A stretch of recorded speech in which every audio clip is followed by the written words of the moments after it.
Shalom. Welcome back. First and foremost, I want to give all glory, praises, and honors to Yahweh, Ba'ashem Yahweh Shai. I want to give double honors to the apostles and elders of Great Millstone. And salutations to your arguments pushing this word in sincerity and in truth. Back with another lesson.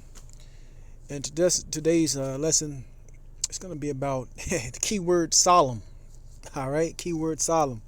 Because coming from camp with the brothers and one of the elder brothers in my camp, Elder Karab, which is the original brother from GMS Chicago who started the whole camp, was showing me a video of IUIC Passover fashion show.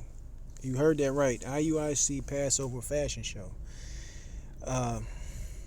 Some of these other camps just get more and more outrageous with some of the theatrics, and our people are none the wisest is that this is not the spirit that the Passover represents.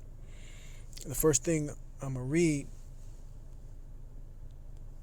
is in the book, bear with me, is in the book of 2 Chronicles, chapter 8, verse 13. Because these holidays have a meaning. These holidays aren't just so you can dress up and stunt and look good and party and all the feel goodery like you're, basically a Christian church. No, these holidays are real holidays and they have real meanings. All right. But this is 2 Chronicles 8 and 13. It says, even after a certain rate every day offering according to the commandment of Moses on the Sabbaths and on the new moons and on the solemn feast 3 times in the year, right? Even in the feast of unleavened bread, and in the feast of weeks, and in the feast of tabernacles. And it's going to go into saying that every man must show themselves 3 times a year for those 3 feasts. But the key word out of that precept was the word solemn. All right, these are solemn feasts, so you can understand. Now, if you go into the definition of solemn, it says grave, sober, or mirthless as a person, the face, speech, tone, or mood. It says gravely or somberly impressive, causing serious thoughts or a grave mood. So whether it's rap battles, wrestling matches, yes, there are groups doing wrestling matches on the Sabbath. Now you got groups doing a fashion show, associated with the Passover, with the Passover, wrestling matches and rap battles on the Passover, which are supposed to be solemn, mirthless, not happy, not people yelling and in that type of spirit or in that type of mood. These are events to really commemorate what was going on in the time of Moses, right? In the time of Egypt, when you had judgment going on, and we had to eat in haste and be in a serious mood. All right, when you go back to the story, but you'll see the pictures, or you can go to the video itself of IUIC and their Passover fashion show. Just completely not in the spirit of what this event should be. All right. This is Ecclesiastes 7 and 2. It says, it is better to go to the house of mourning than to go to the house of feasting, for that is the end of all man, and the living will lay it to heart. So a lot of these people that call themselves Israelites, that are in these different fractions and these different camps, that are under the guidance of these leaders that would even say this is appropriate for that feast, they're going to be cut off guard, man, because the Lord is going to start judging groups and camps. All right, leaders, elders in certain groups and camps that are leading the flock astray are going to start to suffer, man, heavily suffer for what they're doing. All right, this is not all about being festive. This is not all about partying. This is not all about having a good time and dressing up in, as they used to say in the world, Sunday's best. No. This is a solemn feast, right? To think upon the Lord, man. to think upon the Passover, to think upon, right, the crucifixion, right, the death of Yahweh Shai. All right, that's the reason we hold, these feasts. You see, not to have a fashion show, not to have a rap battle, not to have a fucking wrestling event. It's just complete madness.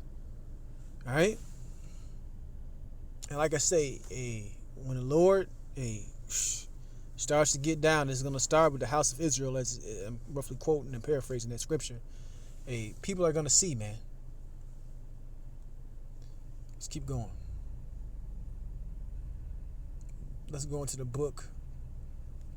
And this is going to be quick. Let's go into the book of Matthew 15 and 8. It says, "This people draweth nigh unto me with their mouth, and honoreth me with their lips, but their heart is far from me." All right? These grand, Dios speakers, with their glorious garments, all right? They look and fit the part, okay? But inwardly, right? But inwardly, they going off, man. Right? Salaki, bear with me.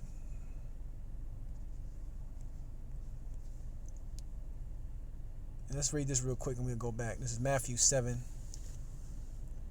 and 15. "Beware of false prophets, which come to you in sheep's clothing, but inwardly they are ravening wolves." All right, ravening wolves, man. Completely going off. Don't want to teach the names, even though recently it came out that you had the leader of that organization use the name Yahweh, but openly he want to call on Christ and which the names have power in them. Names mean something. All right, you want to give glory and honor to those names. Why not teach them openly? All right, but let's go back. Matthew 15 and 8. "This people draweth nigh unto me with their mouth, and honoreth me with their lips, but their heart is far from me. But in vain do they worship me, teaching for doctrines the commandments of man." All right, "And he calleth the multitude and said unto them, Hear and understandeth, not that which goeth into the mouth defileth a man, but that which cometh out the mouth, this defileth a man." So heresies, teaching BS doctrines, okay, telling the congregation that it's okay to have a fashion show for the Passover. All right, that's not what this thing is truly about, man. We have to be in the spirit. All right, we have to be in the spirit. And when you see Jake dressed up in their their $1 million garments, all right, walking around cheesing, all happy, go lucky, that doesn't paint a picture of a solemn assembly, a solemn feast days. It just doesn't. All right. But I just want to touch on that because, hey man, all hell is going to break loose. Judgment is going out in the world, and our people are in what? A party and bullshit spirit, man. Giving in marriage, thinking they're gonna be here forever, planning on being here forever. You got camp leaders telling you to take the mark when it comes out. Camp leaders telling you to take that zombie juice that's been being pushed out, and they're gonna bring that back. Just wait. So, for you people out there that don't know which way to turn, hey man, turn to the camp that's going according to the scriptures. Turn to the camp that's following the spirit, man. Ultimately, those individuals are following Yahweh Shem Yahweh Shai. But that's the point. I want to give all glory, praises, and honor to Yahweh Shem Yahweh Shai. Shalom the next time.